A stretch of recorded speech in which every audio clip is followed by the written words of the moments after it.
बहुत सारे लोगों को बेसब्री से इंतजार होगा प्रैक्टिस सेट 9 कब अपलोड होगा। देखिए टाइमिंग आपका है 9 बजे रात में, ठीक है।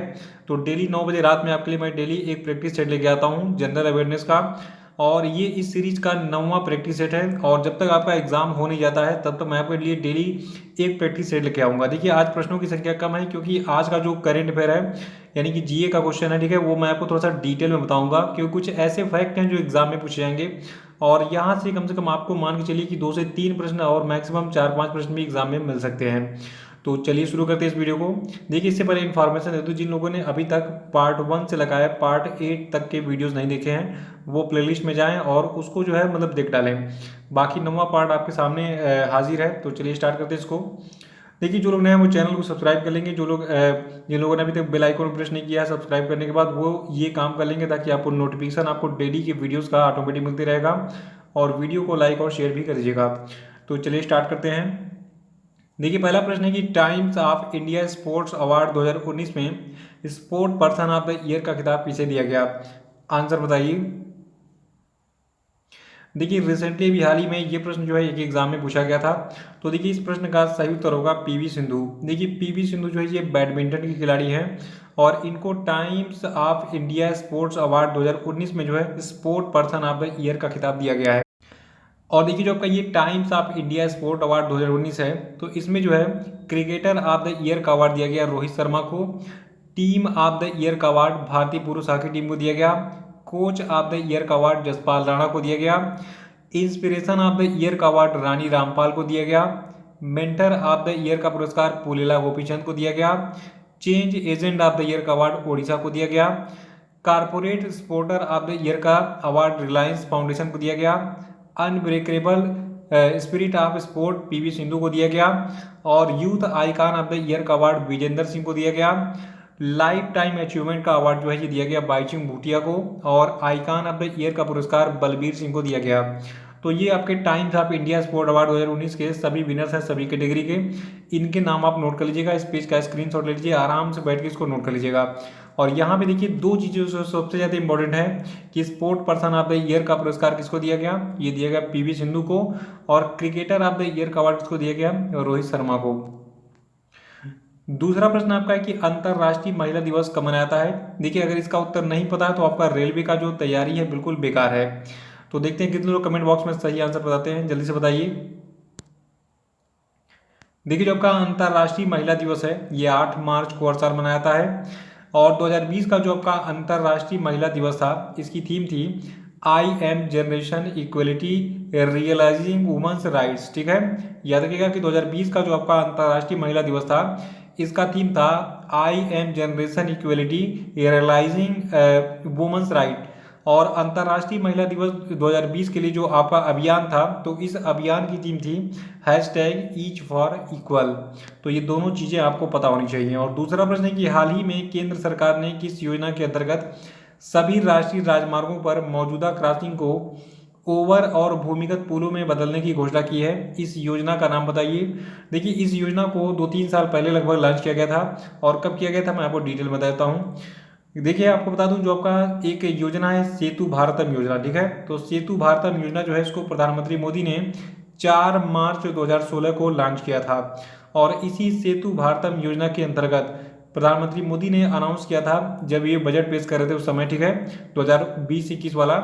तो इन्होंने अनाउंसमेंट किया था कि जो आपका सेतु भारतम योजना है इसके अंतर्गत भारत के जितने भी राष्ट्रीय राजमार्ग हैं उन पर मौजूदा जितनी भी रेलवे क्रॉसिंग वगैरह हैं तो उनको जो है ओवर यानी कि ओवरब्रिज बनाकर या फिर भूमिगत पुलों में बदलने की जो है इन्होंने घोषणा की थी। देखिए यहाँ पे एक फैक्ट जो है सेतु भारतम योजना कब शुरू की गई थी तो इसको लॉन्च किया गया था 4 मार्च 2016 को।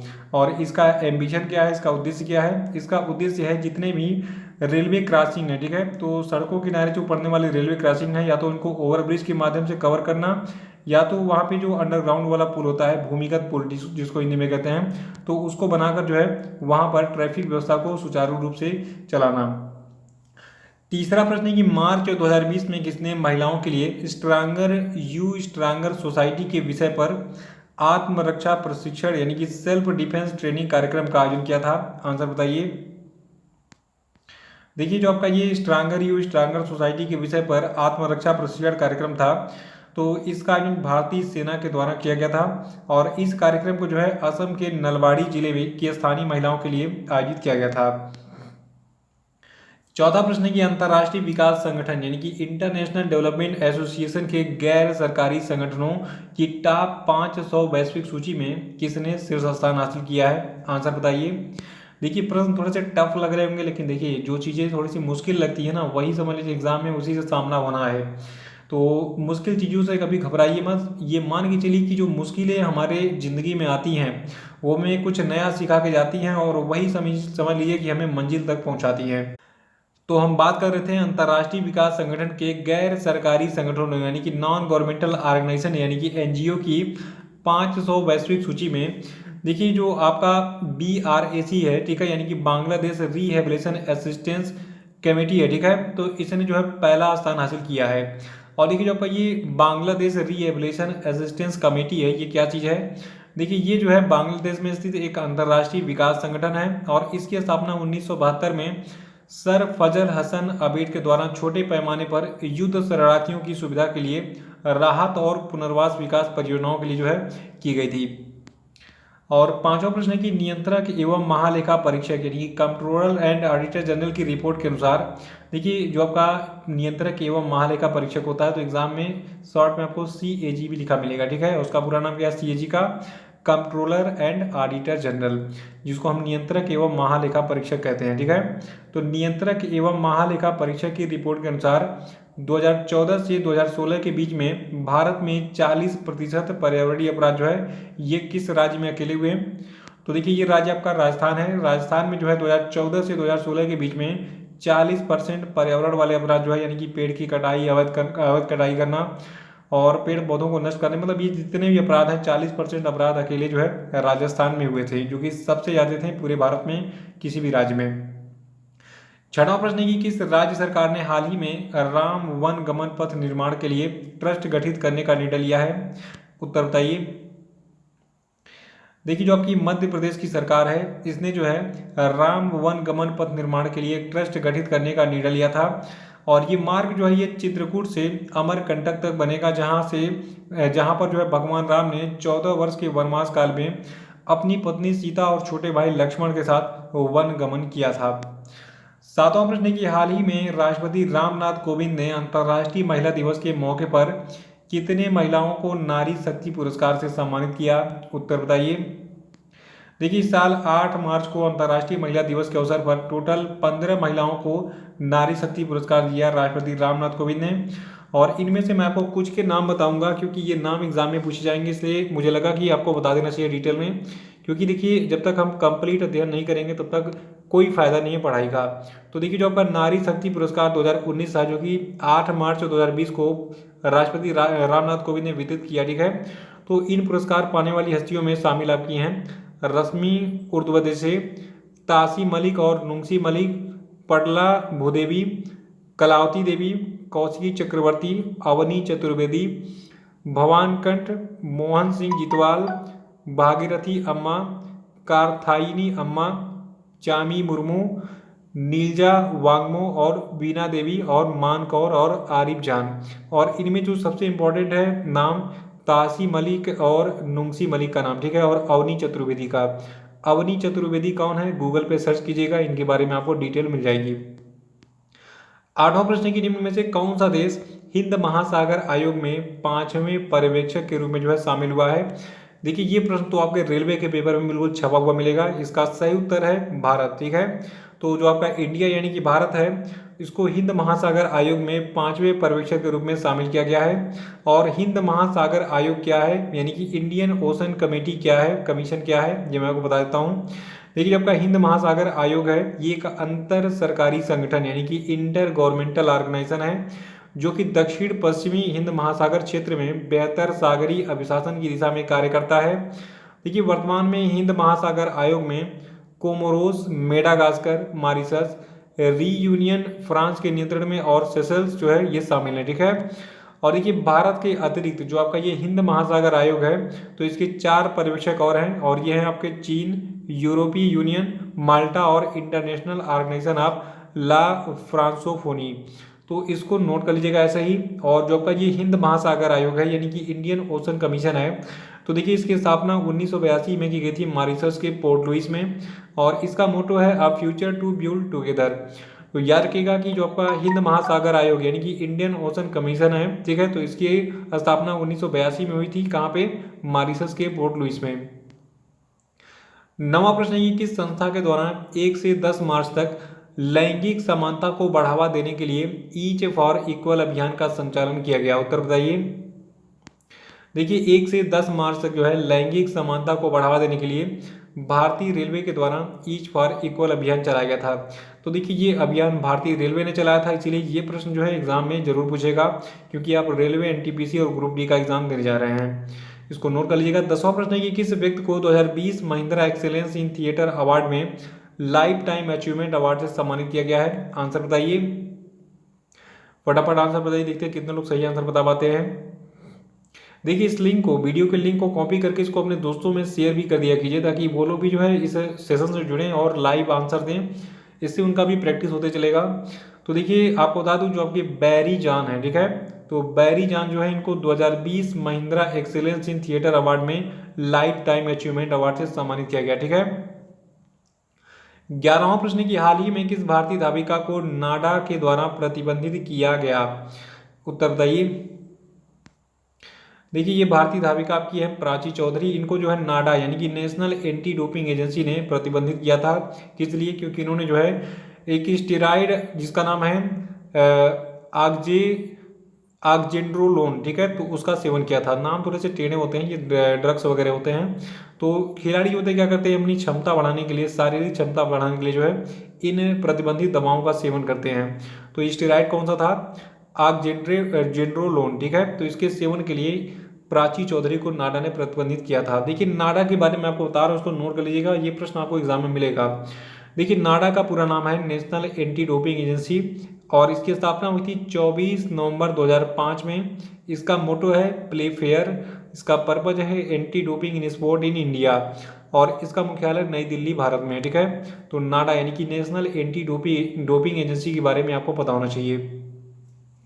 12वां है कि हाल ही में किस भारतीय प्रबंधन संस्थान यानी कि इंडियन इंस्टीट्यूट ऑफ मैनेजमेंट के द्वारा महात्मा गांधी राष्ट्रीय फेलोशिप कार्यक्रम की शुरुआत की गई? उत्तर बताइए।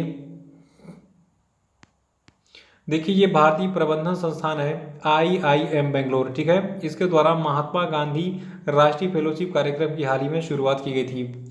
13वां प्रश्न है कि हाल ही में भारतीय तटरक्षक के द्वारा किस स्थान पर सारेक्स 2020 अभ्यास का आयोजन किया गया? उत्तर बताइए।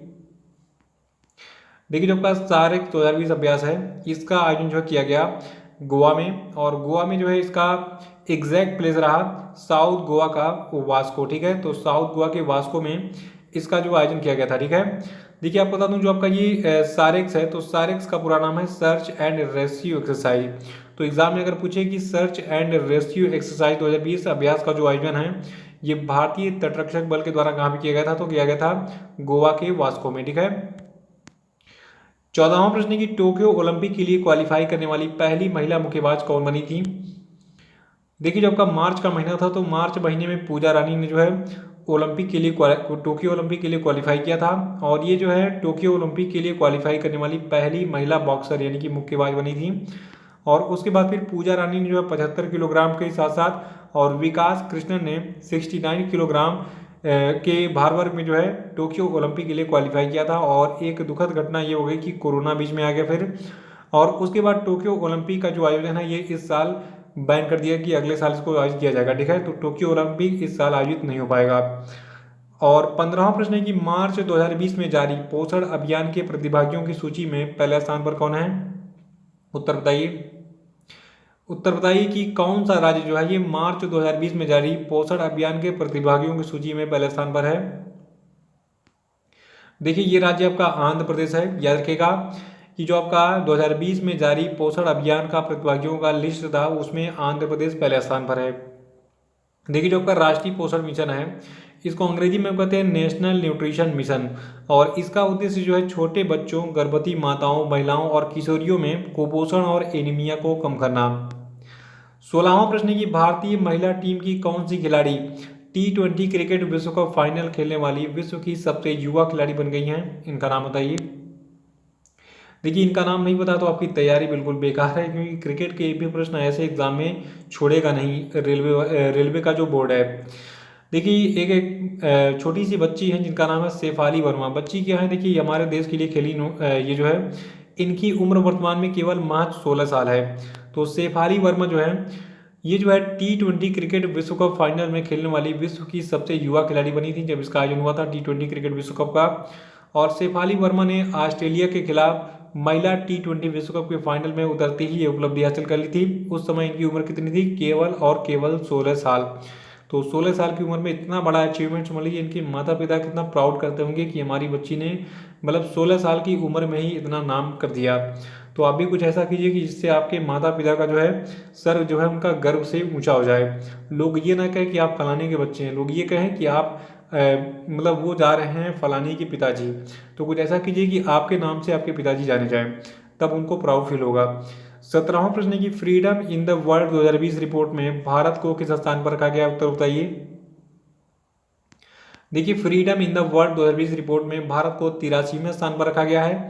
इस रिपोर्ट में भारत को तिमोर लेस्ते और सेनेगल के साथ 83वें स्थान पर संयुक्त रूप से रखा गया है। ठीक है, यानी कि अकेले भारत जो है 83वें स्थान पर नहीं है। तिमोर लेस्ते और सेनेगल के साथ भारत 83वें स्थान पर है संयुक्त रूप से। देखिए, भारत का स्थान इस वर्ष विश्व के 25 सबसे बड़े लोकतंत्रों के स्कोर में सबसे कम है। इस वर्ष भारत का स्कोर 4 अंक गिरकर 71 हो गया है। और इस रिपोर्ट के पिछले संस्करण में भारत ने 75 अंक प्राप्त किए थे। तो देखिए, यहाँ पे मैं रैंकिंग नहीं बता रहा हूँ, यहाँ पे मैंने अंक बताया है कि भारत का जो स्कोर है ये 71 हुआ है। ठीक है, बाकी भारत का रैंक क्या है? 83 है freedom in the world 2020 report में। और देखिए, जब ये freedom in the world 2020 report है, तो देखिए एक अमेरिकी संस्था फ्रीडम हाउस के द्वारा हाल ही में फ्रीडम इन द वर्ल्ड 2020 नामक रिपोर्ट जारी किया गया था। और इस रिपोर्ट के तहत 195 देशों में वर्ष 2019 के दौरान स्वतंत्रता की स्थिति का मूल्यांकन किया गया। और इस रिपोर्ट में फिनलैंड, नॉर्वे और स्वीडन को 100 में से 100 अंक मिले हैं। ये तीनों जो है पहले स्थान पर हैं, जबकि भारत को 83वां स्थान मिला है। 18वां प्रश्न की हाल ही में BBC वर्ल्ड हिस्ट्री मैगजीन के द्वारा कराए गए एक सर्वेक्षण में किसे जो है दुनिया में सर्वकालिक सबसे महान नेता के रूप में चयनित किया गया? इनका नाम बताइए। नहीं पता है तो मैं आपको बता देता हूँ। देखिए, इनका नाम है महाराणा रणजीत सिंह, जिनके नाम पे क्रिकेट की एक ट्रॉफी भी है, रणजी ट्रॉफी। ठीक है, तो रणजी ट्रॉफी क्रिकेट से संबंधित है, ये भी याद रखिएगा। ये प्रश्न आपका तैयार हो गया। देखिए, BBC वर्ल्ड हिस्ट्री मैगजीन के द्वारा एक सर्वेक्षण कराया गया था 2020 में, और इस सर्वेक्षण में दुनिया में सर्वकालिक सबसे महान नेता के रूप में चयनित किया गया महाराणा रणजीत सिंह को। देखिए, महाराणा रणजीत सिंह जो है, इनको एक सहिष्णु साम्राज्य बनाने के लिए 38% से अधिक वोटों के साथ चुना गया। और जो आपका ये पोल हुआ था, इसमें दूसरे स्थान पर एमिलकर कैब्रल थे। इनको 25% वोट केवल मिले थे। और जो देखिए, आपको बता दूं, जो आपके ये एमिलकर कैब्रल है, ठीक है, तो ये जो है अफ्रीकी स्वतंत्रता सेनानी थे। इन्होंने अफ्रीकी स्वतंत्रता में एक प्रमुख भूमिका निभाई थी। और महाराणा रणजीत कौन थे? देखिए, इतने महान व्यक्ति थे कि इनके बारे में थोड़ा सा मैं आपको बता देता हूँ जानकारी के लिए। देखिए, महाराणा रणजीत सिंह का जन्म हुआ था 13 नवंबर 1780 को गुजरावाला, पाकिस्तान में। महाराणा रणजीत सिंह जो है, इन्होंने लगभग 40 वर्षों 1801 से 1839 तक पंजाब पर शासन किया था। इन्हें पंजाब का शेर कहा जाता था और इन्हें सबसे महान सिख नेताओं में गिना जाता है।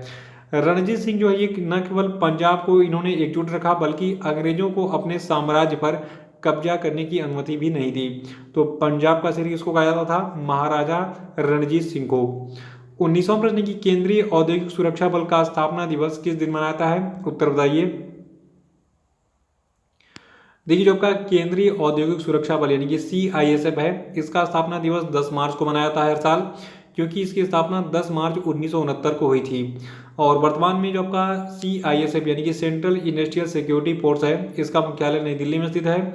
इसका मोटो है प्रोटेक्शन एंड सिक्योरिटी।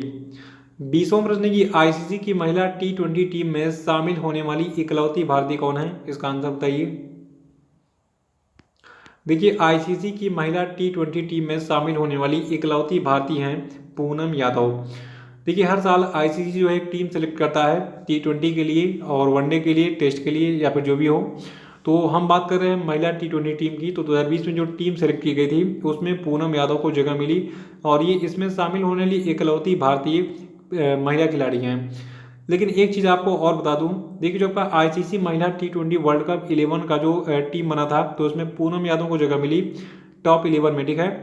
और एक एक्स्ट्रा प्लेयर भी होता है क्रिकेट में, तो एक्स्ट्रा प्लेयर के रूप में भारत की शेफाली वर्मा को 12वां खिलाड़ी बनाया गया इस महिला T20 टीम में। तो ये एक्स्ट्रा फैक्ट है, इसको याद रखिएगा। 21वां प्रश्न है कि छत पर सोलर पैनल स्थापित करने में भारत का कौन सा राज्य पहले स्थान पर है? उत्तर बताइए। देखिए छत पर सोलर पैनल स्थापित करने में भारत का जो गुजरात राज्य है ये पहले स्थान पर है, ये भी आपको पता होना चाहिए। और 22वां प्रश्न है कि हाल ही में किस विश्वविद्यालय के द्वारा अंतर्राष्ट्रीय महिला दिवस के अवसर पर अपने सामुदायिक रेडियो स्टेशन रेडियो खांची 90.4 FM का शुभारंभ किया गया? तो देखिए रेडियो खांची 90.4 FM का जो है शुभारंभ किया गया था रांची विश्वविद्यालय के द्वारा। और 23वां प्रश्न की हाल ही में किसने the adventures of daredevil democrat नामक एक कॉमिक बुक का विमोचन किया है? आंसर बताइए इसका। देखिए जो आपका ये the adventures of the daredevil democrat नामक जो कॉमिक बुक था इसका विमोचन किया नवीन पटनायक ने। नवीन पटनायक जो देखिए ये ओडिशा के मुख्यमंत्री हैं। और जो आपकी ये कॉमिक बुक है the adventures of daredevil democrat, ये कॉमिक बुक जो है ये ओडिशा के भुवनेश्वर में ओडिशा के पूर्व मुख्यमंत्री स्वर्गीय बिजू पटनायक की 104वीं जयंती के अवसर पर जारी की गई। ये comic book Kalinga foundation trust के द्वारा तैयार और नई दिल्ली के क्रिएटिव वर्कशॉप के द्वारा प्रकाशित की गई है। तो मैं आपको थोड़ा सा डिटेल में बढ़ा रहा हूँ, मजा लीजिए इसका। देखिए नॉलेज जितना ही आपके पास हो उतना ही कम होगा, क्योंकि देखिए ज्ञान का भंडार कभी बढ़ने वाला नहीं है। पूरी ज़िंदगी आप पढ़ते रहेंगे तो दुनिया में बहुत सारी किताबें हैं, बहुत सारी ऐसी इंफॉर्मेशन है, बहुत सारी थियरी हैं, थीसिस हैं जो आप नहीं जानते हैं। तो इंसान निरंतर पढ़ते रहना चाहिए। ज़िंदगी कहा जाता है कि learning is life long process, यानी कि सीखना जो है ये जीवन पर्यंत चलने वाली क्रिया है। तो आप डेली कुछ ना कुछ नया सीखते हैं। 24वां प्रश्न है कि हाल ही में किस राज्य के किन्नौर जिले के यांगपा गांव में फगली फेस्टिवल मनाया गया? तो देखिए ये राज्य आपका हिमाचल प्रदेश है। हिमाचल प्रदेश के किन्नौर जिले के यांगपा गांव में फगली फेस्टिवल मनाया गया। देखिए जो आपका फगली फेस्टिवल है ये बुराई पर अच्छाई की जीत का प्रतीक के तौर पर जो है मनाया था हिमाचल प्रदेश में। 25वां की हाल ही में बांग्लादेश के उच्चतम न्यायालय ने किस शब्द को बांग्लादेश का राष्ट्रीय नारा बनाए जाने का आदेश दिया है? तो देखिए बांग्लादेश का राष्ट्रीय नारा बनाया गया है जय बांग्ला, ठीक है। याद रखिएगा कि बांग्लादेश के उच्चतम न्यायालय यानी कि वहाँ के सुप्रीम कोर्ट ने जय बांग्ला को बांग्लादेश का राष्ट्रीय नारा बनाने का आदेश दिया था। तो इसके साथ एक प्रश्न और ऐड कर लेता हूँ। देखिए 26वां प्रश्न भी मेरे पास आपके लिए है कि हाल ही में किस टीम ने इंडियन सुपर लीग 2019-20 का खिताब जीता? तो देखिए इंडियन सुपर लीग 2019-20 का खिताब एटीके ने जीता था। और जो फाइनल मुकाबला हुआ था उसमें जो है एटीके ने चेन्नईयन एफसी को हराकर जो है इस खिताब पर कब्जा किया था। और जो फाइनल मैच था ये एटीके की टीम ने चेन्नईयन एफसी को 3-1 से इसमें जो है मात दी थी। देखिए आप बता दूं जो आपका एटीके है तो ये जो है इसका तीसरा इंडियन सुपर लीग खिताब था इस साल। इंडियन सुपर लीग भारत की प्रोफेशनल फुटबॉल लीग है। इसमें 16 टीमें खेलती हैं। इसका गठन 2013 में किया गया था। याद रखिएगा कि जो आपका इंडियन सुपर लीग है ये क्या है? एक प्रोफेशनल फुटबॉल लीग है। इसमें टोटल 16 टीमें खेलती हैं और इसका गठन 2013 में किया गया था। और 2019-20 का जो मैच हुआ था इंडियन सुपर लीग का तो इसको किसने जीता? एटीके ने जीता था। किसको हराकर? चेन्नईयन एफसी यानी कि चेन्नईयन फुटबॉल क्लब को हराकर। तो इसी प्रश्न के साथ अब इस वीडियो को यहीं विराम देते हैं। ये वीडियो जो है आपको कैसा लगा कमेंट बॉक्स में जरूर बताइए और वीडियो को लाइक और शेयर कर दीजिएगा। जो लोग नए हो चैनल को सब्सक्राइब करके बेल आइकन पर प्रेस कर देंगे। बाकी देखिए जो मेरा पुराना वाला फेसबुक पेज था वो थोड़ा सा करप्ट हो गया है, क्योंकि उसको लगता है कि किसी ने हैक वैक कर लिया, उसमें लॉगिन ही नहीं हो पा रहा है। तो मैंने एक नया फेसबुक पेज बनाया है, इसकी लिंक आपको डिस्क्रिप्शन बॉक्स में मिलेगी। वहाँ पे क्लिक करके जल्दी से इस पर लाइक बढ़ा दीजिए। टेलीग्राम चैनल को साथ में ज्वाइन कर लीजिए। तो इसी के साथ जय हिंद जय भारत।